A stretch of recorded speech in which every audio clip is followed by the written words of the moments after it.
حضور میرے ایک زیر تبلیغ دوست ہیں وہاں لیبیا میں، انہوں نے آنے سے پہلے مجھے 2 سوال دیے تھے کہ آپ سے جواب لے کے. کیا نام ہے ان کا؟ کامران سر. کامران بخت. کہاں کے ہیں؟ جیلم کے ہیں. پاکستانی کے؟ آپ ہی کے؟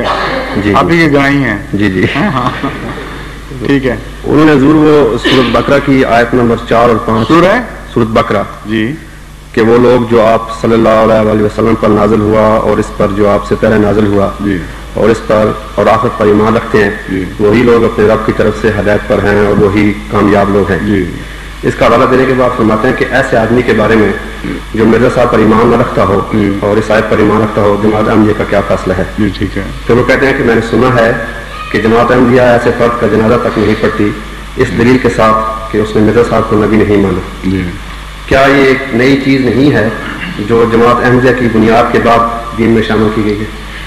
آپ نے اس کا جواب کیا دیا؟ یہ میرے آنے سے ایک دن پہلے انہوں نے مجھے لکھ کے دیا تھا. اچھا یہ جو پہلا سوال ہے اس کا جواب یہ ہے کہ بما انزل الیک میں ہمارا سب کچھ آ جاتا ہے. اگر حضرت صلی اللہ علیہ وآلہ وسلم پر ایمان لے آئے کوئی اس آیت کی روح سے بما انزل الیک میں مکمل ہر چیز پر ایمان لے آئے جو رسول اللہ صلی اللہ علیہ وسلم پر اتاری گئی، تو پھر صرف یہ بحث چلتی ہے کہ اگر حضرت صلی اللہ علیہ وآلہ وسلم نے کسی آنے والے کی پیشگوئی کی ہو کوئی اس پر ایمان نہ لائے تو بما انزل الیک کا وعدہ اس کا پر ایمان لانا کیسے سچا ہو جائے گا؟ اسی لیے جماعت احمدیہ کا صرف یہ موقف ہے کہ حضرت صلی اللہ علیہ وآلہ وسلم کی پیشگوئیوں کا مصداق مسیح موعود ہیں یا نہیں. اگر ہیں تو پھر اس کا یہ دعوی جھوٹا ہوگا کہ بما انزل الیک میں ان کے اندر میں داخل ہوں اور رسول اللہ صلی اللہ علیہ وسلم کی باتوں کا انکار کر رہا ہوں. اسی لیے جماعت احمدیہ کہتی ہے کوئی نیا نبی نہیں آ سکتا جو رسول اللہ صلی اللہ علیہ وسلم کے فرمان سے باہر ہے، کیونکہ وہ بما انزل کے علاقہ سے باہر نکل جائے گا. سمجھ گئے؟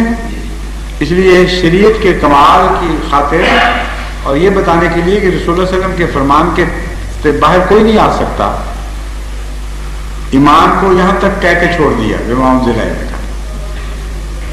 لیکن اس انزلہ کے اندر اگر داخل ہو جائیں باتیں کہ فلاں پر ایمان لاؤ فلاں پر ایمان لاؤ، اگر رسول اللہ صلی اللہ علیہ وسلم نے فرمایا ہو کہ امام مہدی ظاہر ہو تو برف کے اوپر سے بھی چل کے گھٹنوں کے بل جانا پڑے تو جا کر باغ او ہو اس کی بیعت کرو، تو پھر یہ کیا کہیں گے اس کے متعلق کہ بما انزل الیک کی شرط تو پوری کر رہے ہیں لیکن رسول اللہ صلی اللہ علیہ وسلم پہ یہ فرمان ہم نے نہیں ماننا.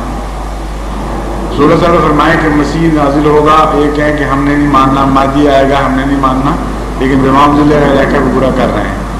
مجددین کا فرمائے وہ نہ مانیں تو پھر باقی کیا رہ جائے گی بات.